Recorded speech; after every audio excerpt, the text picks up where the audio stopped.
Awooga. Good intro. Good intro. You know what? Yeah, you do the intro. Are you ready to go? Yeah, we're live. Okay, let me just pull up the chat real quick. Corey is a loser. Can you imagine if that was your name? Yep.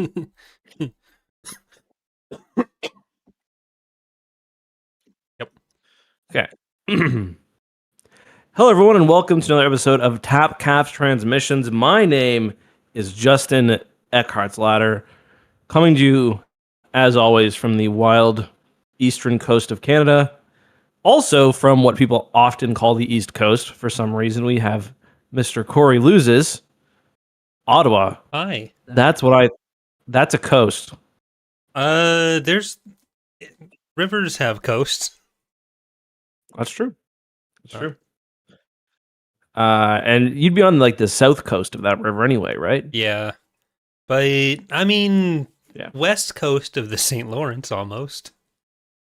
100 kilometers away from the west coast of the St. Lawrence. That's how people measure stuff. Yeah. So today we are discussing the first 5 episodes of Star Wars Visions Volume 2. What I was thinking we maybe should do is we've got Volume 3 coming out, I think, on the 29th. Yes. I would like to do another Volume 2 episode before that. Yeah.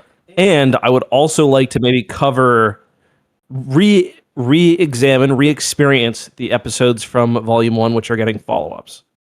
So I was thinking maybe we could do that next time. So we only have 4 episodes next time to look at, and then we can look at The Ninth Jedi, The Duel, and is there another one that's being followed up on? I mean, we can the Princess or the Village Bride, but as well. We could also do Ronin since it got the book, but I mean, we already covered the book. Yeah, I love the book. That's The Duel. That's The Duel. Is that what it's called? Okay, I think so because it is getting a follow up, and yeah. So, but that is 4 Visions episodes in a row. No, what I was thinking is we should just do next episode when we've only got 4 from Volume 1 to cover. We also do the 3. Okay, so you're gonna 4 from Volume 2. Also do the 3 from Volume 1. So it'd be like 7. I can see that. So then, like, we'd probably do a book next week, or we do those next week, and then so that episode, a book, and then Visions Volume 3 when it comes out. Yeah, I think that should work. Yeah, that'll work out because we've got 2 weeks between Volume 3 and then Volume 3. So yeah. If it's all right with you and Ilkin, I would like to do Revelation and Invincible either next week or the week after for Revelation, and then if we can do Invincible on the 6th, finish off Legacy of the Force in November. Sure. As long as Ilkin's available, we'll figure that out. But yeah. Okay. Cool. So, chat, that will be the plan. Podcast listeners, that will be the plan. Okay? Any questions? No? Good.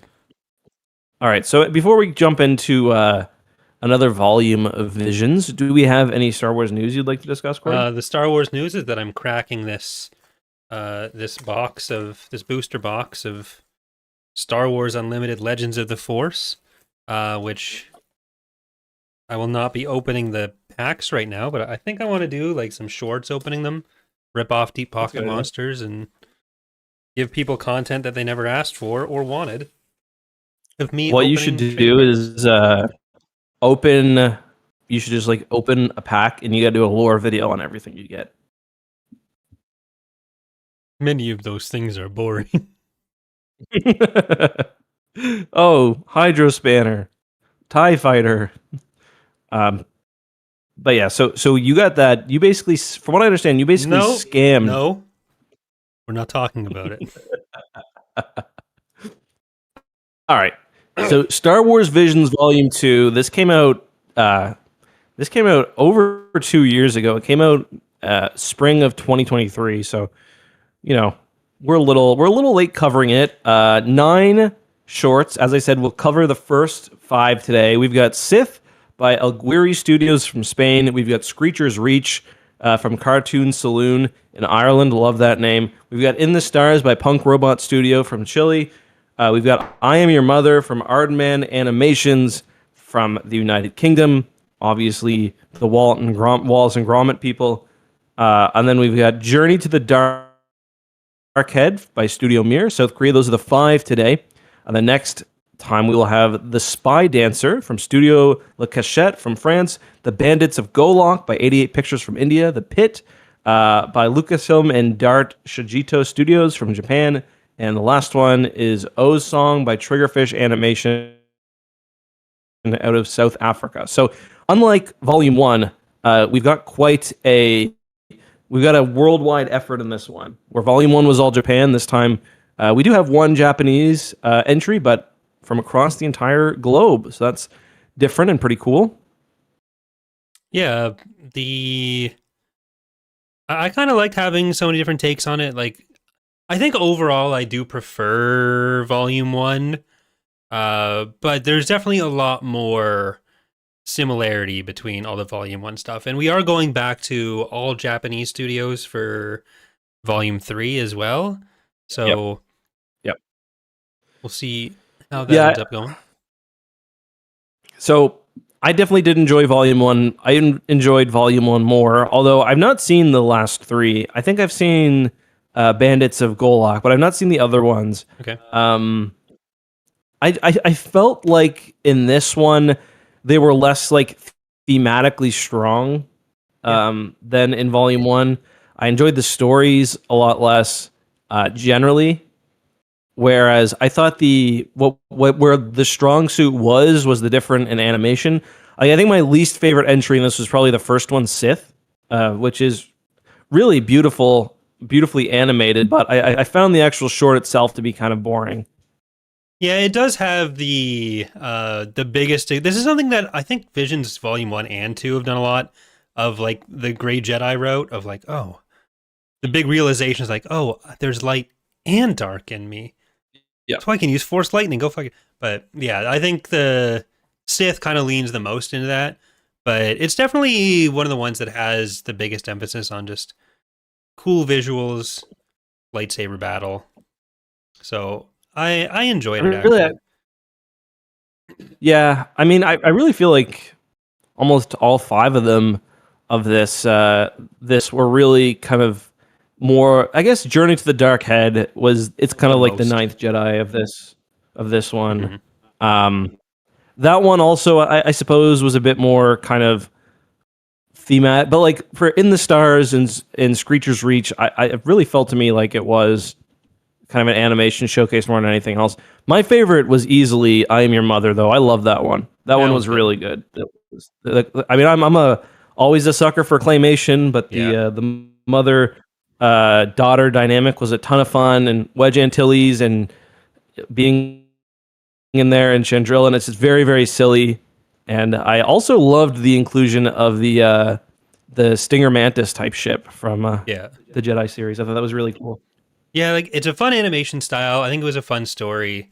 It found a way to feel Star Wars without having to rely on a lightsaber battle, which I think is one of the weaknesses that the series can have. But I will say whenever we've talked about Visions Volume 2, I've said that I don't remember anything of it because it wasn't something that I paid a bunch of attention to while I was watching the first time. But the more I watched, the more I remembered all of them. So I do think that Bandits of Golok, The Pit, and Osong are stronger thematically than a lot of what was in the first half of the season. So like The Pit especially, where it kind of does some similar stuff to Screecher's Reach, but I think a bit more direct and better.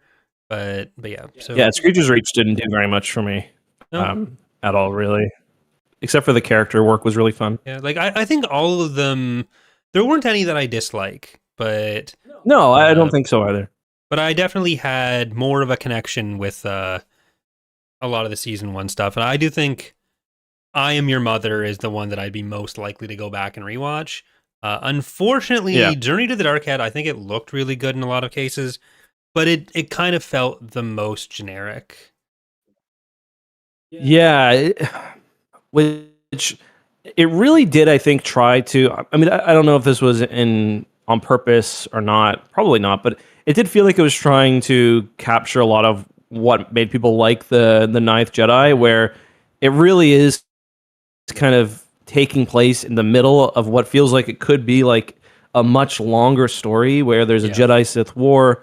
And yeah, I agree. The visuals really cool. Like the two statues were pretty uh, breathtaking, but yeah, like the the themes did very little for me as well. Like I don't really know what they were going for. I don't know if it was necessarily Don't trying to like dip into the same well as Ninth Jedi or like do something that was reminiscent directly of Ninth Jedi. I just feel like for a lot of these in both season 1 and when starting from like, oh, what are we going to do for a 14-minute anime short, like the Yeah. default place a lot of the studios seem to jump to is we're in the middle of a Jedi Sith war and we're going to do Yep. like cuz that's the easiest way to establish this is Star Wars. There's a conflict that people understand that lets us use some kind of sword fight. It's just the out of like Ninth Jedi, out of the duel, even Sith in this one, the Mhm. the Journey to the Dark Head felt like the one of all of those that was the most just like take that premise and throw Yep. in common anime tropes. Like Yep. the relationship between the two was like very what you'd expect of two people forced to work together, don't like each other at first and Yeah. then they're friends. Uh Yeah. the like a lot of cliche kind of dialogue that is that yeah. Which again, I don't think it was bad. It was just the most predictable and the thing where like it I didn't find a lot to really think about there. Yeah. No, I agree. Not a whole lot. Not a whole lot for me there either. The animation was nice. We had a cool look at a Jedi cruiser for a minute, but as the shuttle's flying away. But yeah, Yeah, I was trying to keep track what was of your any ships favorite? we got, and I don't think there was really anything other than that. As far as like big ships go, there was a bunch Um, in the race, but yeah, I keep saying it like that. That's what I'm still waiting for. Like, how have we not got how have we not got the big animated space battle episode yet, or like the Gundam episode, or yeah, I don't know if that's if there's a budgetary reason for that, or if it's just like anyone who goes to the action well kind of feels more like they need to take advantage of the lightsaber element. Because there in the first season, the closest we really get is the siblings. I forget which one that what that's called, but there was like the brother and sister oh, star um, destroyers. yeah, yeah, yeah. I don't know. I guess the ship animation in I'm Your Mother was pretty fun, but just smaller stuff. Yeah. Was it was fun. The bad or the rival, and that's basically flying like a blackbird. Mhm. Um, what was your favorite of this cycle, though? Do you have one? I think I'm with you, and I'm Your Mother being my favorite. I actually really liked Screecher's Reach, and even in the stars to some extent. In the stars felt the most or the least Star Wars to me. Like there were the elements of the Empire, but it felt like it was the thing that could exist the most outside of Star Wars. Yeah. Yeah, there was one like that in Visions season one as well. Where it was like, remember there was like it was like the water planet with there was like the Star Destroyer over it. Not sure if you remember Was that the that one about the one, but bunny? oh, the twins was the name of that other one, by the way. Yeah, Lopin, whatever. I I actually believe like so. that one. La Um, Pinocho. Me too. I thought it did a lot better with because that had like the very common Star Wars theme of, it was kind of like Lost Stars where they break up and one goes evil, one stays. Yeah. Uh, yeah. I will say I liked. There were a few in season one that completely disinterested me, like the animation, for example, would just completely turn me off, or it would just be silly. I didn't feel like any of those. I didn't feel like that for any of the ones in volume two so far. Just the highs were nowhere near as high as season one. Um, where I understand why the duel has had this is like the third different sequel spin-off it's getting Yeah. in Visions Volume 3, just because it's so compelling. Yeah, I mean, there is some level to which that can be attributed to just the novelty of the concept with it being season one. But I do think there was a certain extent to which it was executed better by Yeah. some of the early ones. But I mean, if you kind of compare individual episodes and kind of what the theme or tone is, I feel like I Am Your Mother is kind of in the same basket as Tatooine Rhapsody, but I like I'm Your Mother Yeah. more than Tatooine Rhapsody. It was just better. Uh, Yeah. And weirdly, I feel like Screecher's Reach and The Pit later on in this season that we haven't rewatched yet are kind of in a similar basket. But I do think The Pit is Mm-hmm. better. So I think this season ends a lot stronger from what I remember. Okay.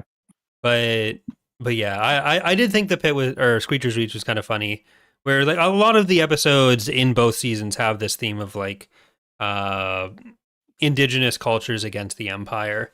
That's something that has been latched onto a lot by. I mean, it's something that comes up a lot in regular Star Wars media as well, but it's something that is probably the most common thing here, other than lightsabers are cool. Let's have a duel, and like, Yeah, it's sorry, but continue. I was just gonna say that's what I was hoping from Volume Two is that we'd see because I love I really think Star Wars obviously gels well with Japanese animation. It has its roots in a lot of stylistically and from a storytelling perspective, and a lot of aspects of Japanese culture. But I was still excited to see kind of the diversity of storytelling for season two with all of the different countries being taken up or being featured. And I guess I don't really feel that necessarily. Maybe that's unfair because a lot of the countries being featured have telling the story of imperialism is kind of what they want to do, and that maybe that is like the most culturally relevant story they want to tell, or what that's the artist in the studio want to tell. But it does end up feeling kind of a bit repetitive in the end, I think. well, with Screecher's Reach, you also have a bit at the end that's kind of like Frodo going to the Undying Land at the end of Lord of the Rings, where she does her task, and then the weird Force spirit comes and takes her away, and kind of like, hey, go fuck yourselves to the rest of her friends that she leaves there. I wouldn't be okay with that.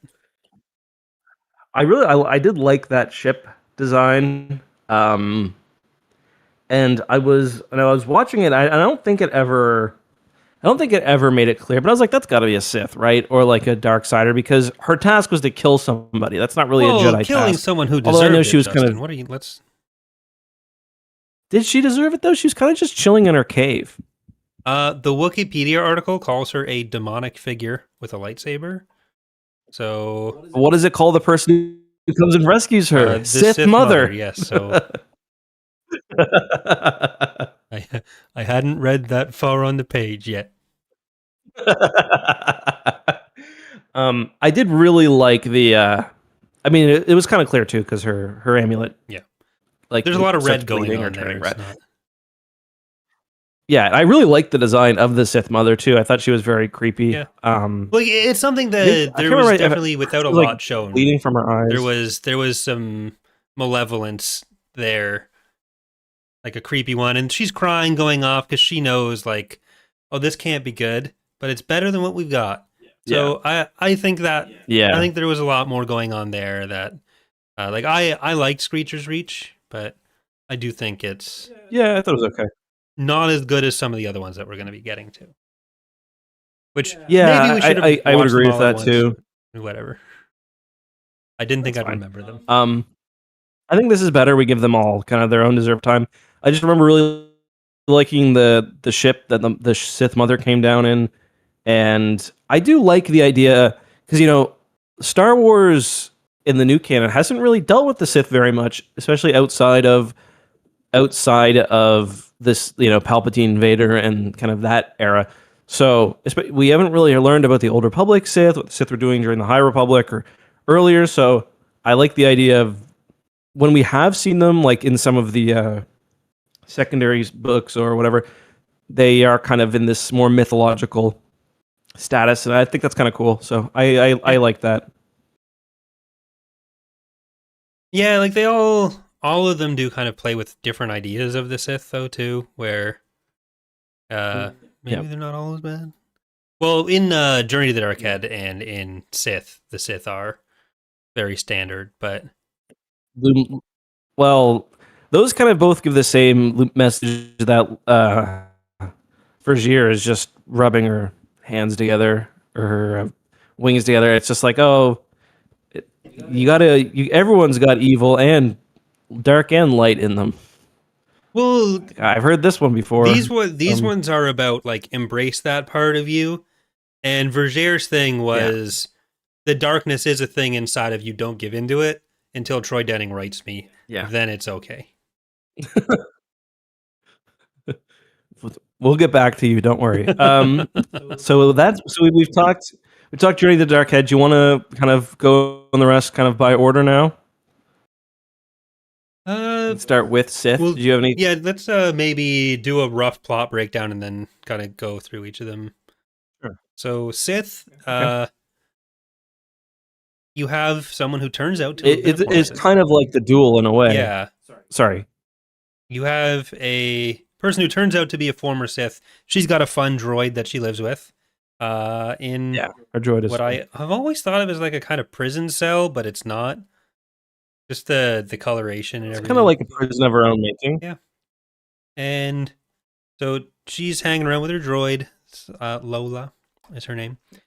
And she ends up... Isn't that the name of Leia's droid? Sorry. Keep interrupting you. I think that is...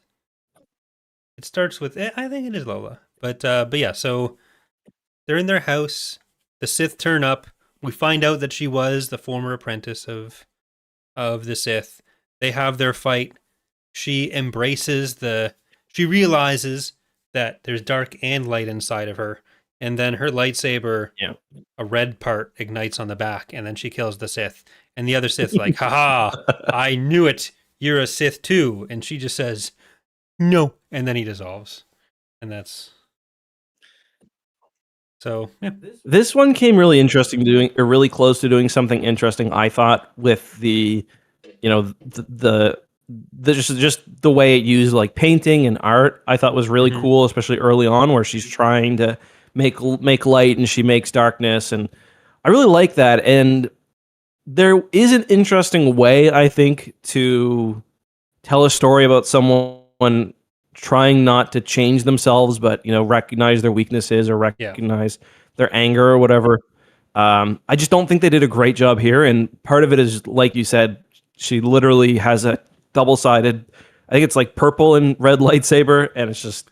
Yeah, but I feel like we don't need to take the standard Star Wars ontology with the whole Grey Jedi issues here. We can just say that... no, I agree. I agree. The Force isn't the same kind of weird, inherently good or bad thing, and this works for her. It's just the Sith do suck, and the dark side's bad. But, oh well. And she has a cool General Grievous style rolly bike. Yep. I was very upset when her droid got destroyed. So I was very happy when it got fixed at the end. I like the droid. Yeah. Any droid that manages to pull off the dog thing, I get sad about when they're destroyed.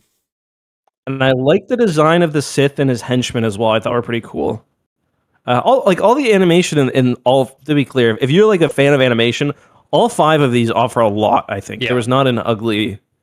Like, they're all worthwhile. Like, from purely artistic and crafts point of view, they're all really good. Yep. So, just thought I don't want to... I'm trying not to be overly critical, because the ugliest one was probably Screecher's Reach, and even that had its moments. I don't know. I like the style of Screecher's Reach, but Yeah, I don't know that any of maybe In them the Stars. I don't know. is None of them are really ugly. Yeah. ugly. Yeah, I don't think any deserves that. The opening to Screecher's Reach was really cool. Where it Yeah, showed like the factory they're all working in. I I was really like that flat 2D. I was thinking that would make a great like Fallout Shelter style game if we could have that art style in a Star Wars like cozy game. Exploit your Oh, like planet. Fallout. What was the, Fallout Shelter. what was that? Fallout. Yeah, yeah. Oh, that's what. Okay, yeah, Yeah, I think that would be great. yeah, that would be good. Do you want to talk about the plot for that one now as well? Yeah, so Screecher's Reach, you have uh young Irish children working in the mines. The children did not Charlie's there, believe it or not. the children did not in fact yearn for the mines. So they No. decided to just leave. No one really seems that interested in stopping them. Doll is gonna go to Screecher's Reach out. For whatever reason, I He gave me thought the scree- I got a Screecher's Reach last night. It was unbelievable. I I for whatever reason had applied the name Screecher's Reach to the town in Jedi Survivor, like the Yeah. new land near. What is that? Yeah. I was like, oh wait, That's something Reach, right? yeah. So they go. They're hiding out. They're on their Oh, journey. that's They end up in a Wrangler's Reach. cave. Uh, and the one guy tells the rest of them the story of the uh of Screecher's Reach, that there's an evil person and scary stuff. Yeah. Scary stuff. Yeah. They end up there. Yeah. That's where we get the demonic figure that we talked about earlier. Dal ends up killing her Which with I her thought was really lightsaber. cool. And then the Sith Mother shows up as like, hey, you passed my test. You're coming with me. And your other friends are just kind of going to walk home, I guess. And then Dal becomes the apprentice of the ghost The of the nasty. Sith Mother. She reminded me a lot of a character you would have seen in the Tarnopolsky Clone Wars. Yeah. Or not Tarnopolsky. What's his name again? Tartakovsky. Tartakovsky, yeah. I'm thinking the Velvet Glove Iron Fist guy. Yeah. Yeah, it reminded me a lot of like someone Anakin would have fought and we would have never heard from again. Yeah, I mean, But I like the way it was kind of done as this almost incorporeal ghost form, kind of general demon. I don't know. I like this one more than you, I think, but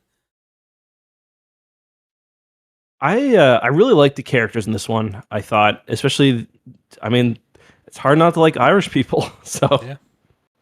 And it's just a fun group of kids. I like the older one too. I can't remember his name, but it's like it's not Balin, but it's like Balin, I believe. Bathan, and yeah, he's at the end he's so bummed. I really like that. She's straight up ditching him, and he's like, all right, well, Everyone's bawling because I like, guess. who knows what this Sith is actually offering, and this is the only way you can escape that kind of poverty, by going into the arms of this evil woman. Mm-hmm. So that is that. The one after that is In the Stars. This one actually may have been my least favorite. Because I don't know, boring story, honestly. This one I liked, even though I think it is more.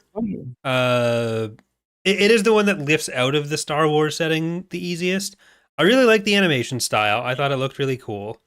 And the general like idea of like Outer Rim planet with a couple Force users spread around fighting against the Empire as just like an occupier. They're trying to not all be entirely wiped out, and the older one that's like, oh, maybe we shouldn't make waves, and the younger one is like, oh, I got to do this. We can. I don't know. Even though I think it was the most tenuously Star Wars, I think it worked. See, I kind of liked the parts that were less Star Wars. I liked the beginning, the reflection of the loss of their mom, kind of the storytelling through, like spoken word. Well, not spoken word. Like, what am I trying to say?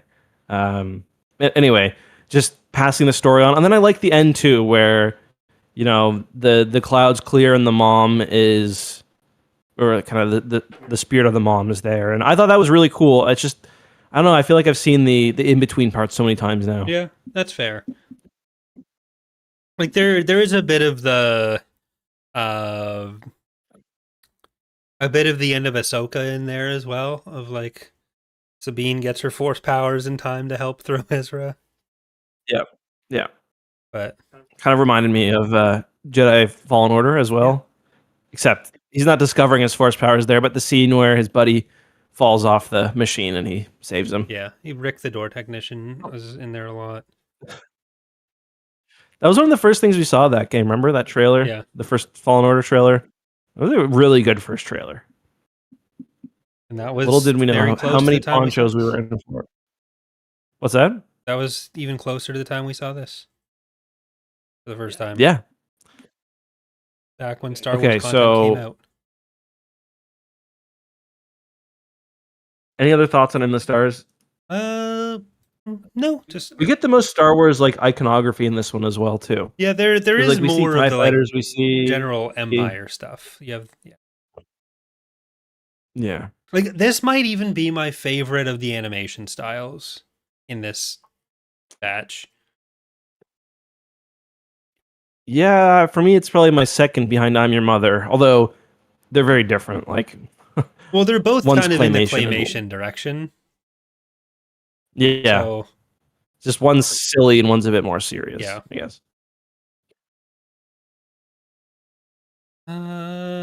Yeah. So we have next I'm Your Mother, which I think we've both said is possibly our favorite. This one was very charming. I mean, I like it because the robot is pronounced Z one, not Z1. Yep. So it was nice. I know it's British, so they're also woke and based like us. So they say Z, not Z. Yeah, very woke. But this one was fun. It takes place on. They're woke. Yeah, yeah. That's what I think. That's the central message of Star Wars. That's why all the bad guys have the British accent. The Rebel Alliance is trying to fight off the woke mind virus, I believe. That's what Turning Point USA calls the message of Star Wars. The rebellion is fighting against the woke mind virus. Darth Vader had forced gender ratios in the TIE Fighter Corps, and yeah, I didn't see any women in the Death Star attack. The one woman they had in Return of the Jedi, she gets a man's voice. All the stormtroopers on Hoth were trans, I guess. They fucked up unit cohesion, just like we said. Oh, brother. So this one takes place in this is one that could fit nicely into the current canon. We start off on Hannah City, which is Chandrilla, and I had never seen this one before, and I was like, that's got to be Wedge, and lo and behold, that is Wedge. What's interesting is that at this point, Chandrilla, if we assume, based on Wedge's age, that it's shortly after the Battle of Endor, and if we want to fit this into canon, this would be the capital of the New Republic right now. Yeah, and that's the best place Corey for doesn't know Wedge that because he hasn't read Star Wars Aftermath yet. To sell his merch. Well, he is a fighter instructor at this time, so it does. This was like, I was watching this, I was like, yeah, this is someone who knows their lore, or who had their lore explained to them by a nerd who can. Which Star Wars character could do this race announcement? Wedge fits perfectly. Yeah. There you go. And which Star Wars character is most likely to have a bunch of merch? Wedge. Wedge, absolutely. But it's a fun little story just about finding your mom embarrassing, and then winning a race. It's just like the Simpsons episode with the soapbox cars. Like, it's a classic tale of teenagers versus embarrassing. Yeah, there really isn't a whole lot more to it than that. Yeah, there's the evil other team of the mom and daughter who look exactly the same. Uh, Yeah. We got so a little Death Star laser cannon. to be fair, Annie's mom is very embarrassing. Like she went full mom Yes. mode, and there's like all the clothes are coming down when she's landing their shitty van. Like A bra. you're racing your fucking Odyssey against someone's, I don't know, Mach Listen, don't E. talk shit about my Odyssey, buddy. Do you have an Odyssey? I do, I yeah. complain about Odysseys all the time. I think they're too big. They look. They are big vehicles, but if you got You three got three kids, kids. you need a big vehicle. I understand why you need something of that size. But the thing that bothers me is like the back window kind of goes like this, with the bend down. Yep. That just looks to me like it's two vehicles welded together, and it bothers me every time. Oh yeah, they're not a sexy vehicle. They're not a gas efficient vehicle. Um, they drive nice though. Yeah, when And you're lugging around lots of three space, kids, lots of two space for your dogs, and kids 8 to. employees, like yeah, you gotta have room for the whole Yeah, crew. dude, I could sleep back there. Like, I think you could sleep 4 people in that vehicle easily. I don't doubt it. Oh man, one time, I hope Kelsey doesn't watch this. One time when we were doing No Burio, chance. no, the next day I was so hungover. I drove and I parked in a parking lot somewhere, and I went in the back and I took a 30-minute nap. Yeah. So, I'm going for groceries. well, there was also one time when I think I've told this story before, but I had Graham. I might have even been Imogen. I had one of the kids in the car, and I was just parked in a parking lot, and they were sleeping. I was playing chess on my phone, and this lady comes up to me, and she's like, "Are you okay?" I'm like, "Yeah, I'm just," because I was like leaned over, like I was like looking at my phone. I might have even been like, I might have had like my hand on my steering wheel or something, but I was playing chess. I was like, "Yeah, I'm just playing chess." She's like, "Okay." Mind you, this is an empty parking lot. She doesn't know I've got a kid in the back either. She calls the cops on me. So like 15 minutes later, the cops show up and they're like, "Are you all right? We had someone call about you." I'm like, "I'm just playing chess." He's like, "Are you sure?" And I showed him like, 'cause you can go on the app and show your past games. Like, "Yeah, look." He's like, "Oh, 700 elo. You're not very good." No, he didn't say that, but I was embarrassed to show him that. You hate to see it.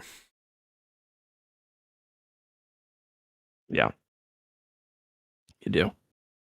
That's what you get for. What were we talking about? We were talking about Oh, I Am Your Mother the Odyssey. Yeah, and the Odyssey, yeah. which is basically the same as their van. Of course, they win the race through some fancy flying of The Annie. Ryloth roll.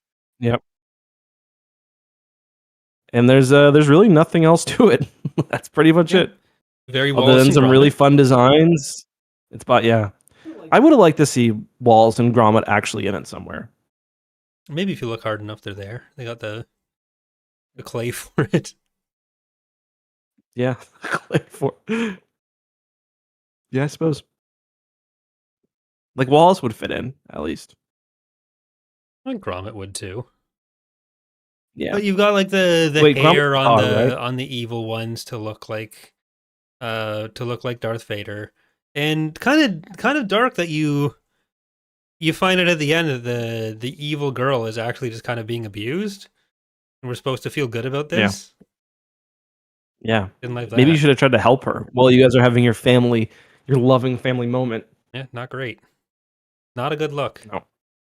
But that does bring us to the one we probably talked the most about throughout this journey to the Dark Head, where This is also, I'm guessing, the longest one too. yeah, I mean they were all there wasn't a huge variation in length. Like the first season, some are like 3 minutes and others are fucking 45. Yeah. But in this, everything was like 13 to 16 minutes. Mhm. But yeah, so this we open up on another Outer Rim world, and the girl whose name is Ara. Ara. Yeah. She's got some Force visions going on. There's some statues on her world, and her idea is, I'm gonna go to the Jedi Temple on presumably Coruscant. We're gonna tell the Jedi Order, hey, let's blow up some statues, and they're gonna be like, Cool. This is this. Hey, at least someone's got an idea. I think the Jedi Temple was on the spaceship It was on a that spaceship. they'd launch from. Yeah, I guess that makes sense. I thought they were just Yeah, transporting a lot, but yeah, why because would they go there's from you ship to see ship? stars and stuff. Yeah, that's true. Yeah, What yeah. was on the ship? Good point. They agree to do a crazy plan. They send one of their youngest, not quite a Jedi Knight students out to do it, which means they're really taking it seriously. And you get your classic. I mean, to be fair, her plan is let's kill a statue and.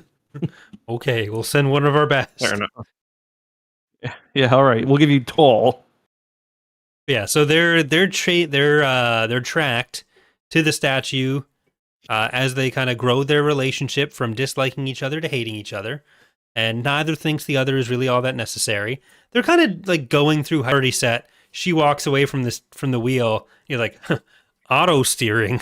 You're not even a real pilot. Like, buddy, we're Bro, you're 9 years old. No Shut one up. flies at this point. It's automatic. Yeah.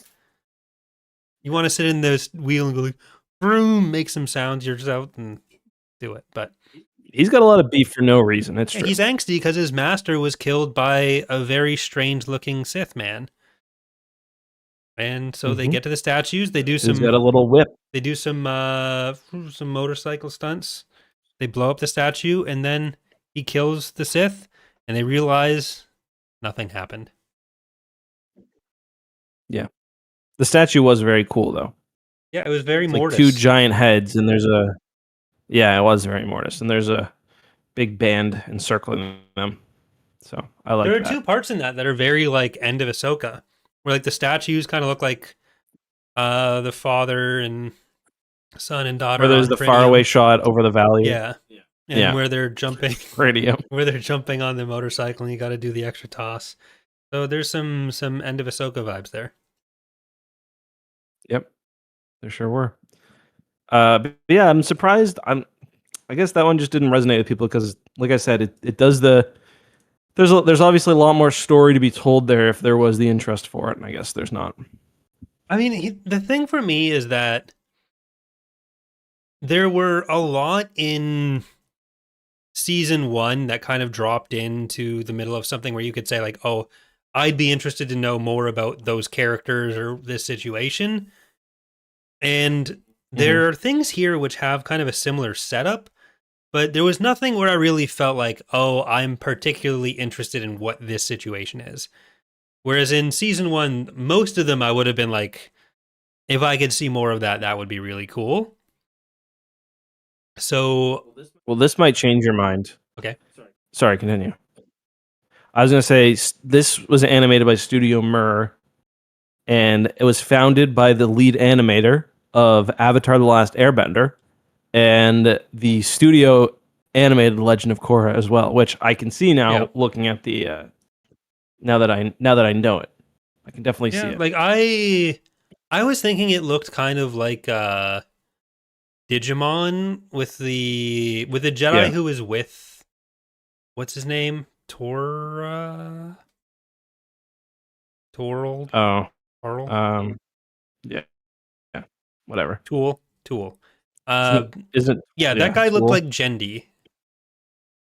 Yeah. You know, the one that absolutely the computer guy that helps the Digidestined and then turns out to be evil. The short sometimes. one. But yeah. Yeah. We'll talk about him more on our episodes about Digimon Adventures when we get around to that. Once we get through Fate of the Jedi, we're going to be looking for content. There's so much more to read. Oh, we have the entire Old Republic. By the time we Tatooine Ghost.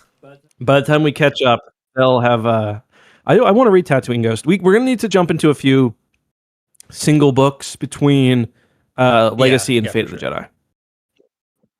I wouldn't even mind doing like the Old Republic stuff, but I need a break from long. I need a break from like Jag. I need a break from Jag. That's fair. Everyone does. One thing I did see is, by the way, I should have mentioned this in the news. There was a new book. I just remember this because of what we were talking about. There was a new book listed on Penguin Random House's website called Star Wars Legacy. So, kind of curious what that'll be about. It might be our first look at a post sequel trilogy book. Maybe. Probably about Luke and Darth My Vader or thing something. is, yeah, I wouldn't be surprised if it was a Kylo Ren book. Yeah, I could see that. Star Wars has like 9 words they use for their titles. Yeah, like that's something that I find annoying about, like, people will probably take this opportunity to be like, oh, they threw out the canon, but now they're using all the words. Like, pretty generic word. Star Wars titles are kind of uncreative. Yeah, they sure are. Well, any other thoughts you Yeah, there have is also on the Finn book. volume? No, The there what? is also the Finn book that Oh, the coming Finn out book. that is post Yeah. Tross, so we're getting there. Only I took feel like 10 it's years. going to be mostly flashback to Janna and Finn's like Yeah, indoctrination. but still, there's at least some acknowledgement that the galaxy didn't, like, fall into a black hole as soon as Palpatine died again. Yeah. I mean, maybe it has. That'd be an interesting story. Would it though? We already got the devastation of the Better than galaxy some of from the the Star Wars Maw books. in Fate of the Jedi. You want that again? I That is guess what that not. story is. Yeah. Decent right. set of Thanks episodes. for tuning in, everyone. So I guess either next week we'll do either the other parts of this or we'll do Legacy. We probably won't warn you in advance, to be completely clear. No. But if you're reading along with us, have Revelation ready, because we'll be reading it in the next 14 days. Yeah. We'll be covering it. We'll cover Visions Volume 3 the Thursday it comes out, because it's going to be coming out Wednesday night, I want to say, or Wednesday morning. I'm never sure exactly how the release it's time Wednesday goes. morning. So we'll cover it that night, and then we'll finish off. Hopefully, we'll be finishing Legacy of the Force pending Ilkin's availability on November 6th. Yeah. That's the plan. One day after my daughter's birthday. There you go. Your daughter is She'll be standing in 5. for Alana there. Alana, yeah. He's also 5-ish. Yeah. She's about that age. There you go. All right. I haven't killed anyone That yet we know of. for my daughter's safety, but yeah, I would. Is your Twitter behavior probably wouldn't, kind of like, in burn line with Jason's anger? No, maybe. I think I've reined it back a little. Yeah. He kept getting worse and worse and worse. I've reined it back a little. Fair enough. Yeah. All right. So we'll be going. Watch your fucking mouth, though, also. We'll be going from here to youtube.com/ECKSTOO for anyone who wants to join us for some Jeopardy. Very fun night planned. We're going to be doing some trivia. It'll be fun. It'll be good. It'll be a good stream this time. We promise. If you came last time and heard us reading like literally 30 pages worth of fan fiction from Charlie's youth, I mean, I thought that was a good stream. But if you're like just coming in, it was about 15 pages from Charlie's youth, and then about 15 pages grown men wrote as addendums. Grown men and being contributed to in the near future by the voice actors for none other than Crystal LaFaw. What is, like, that's the fucking craziest thing that's ever. Really crazy. I think we lose sight of that. Like, Sam Witwer playing Squadrons with us is one thing, but that was cool.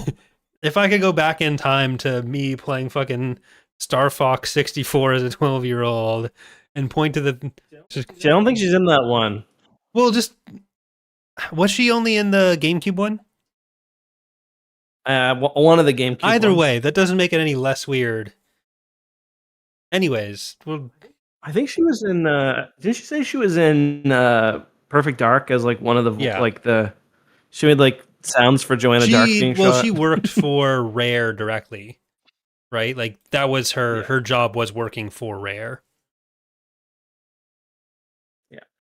Which is how she's in all those games. But yeah.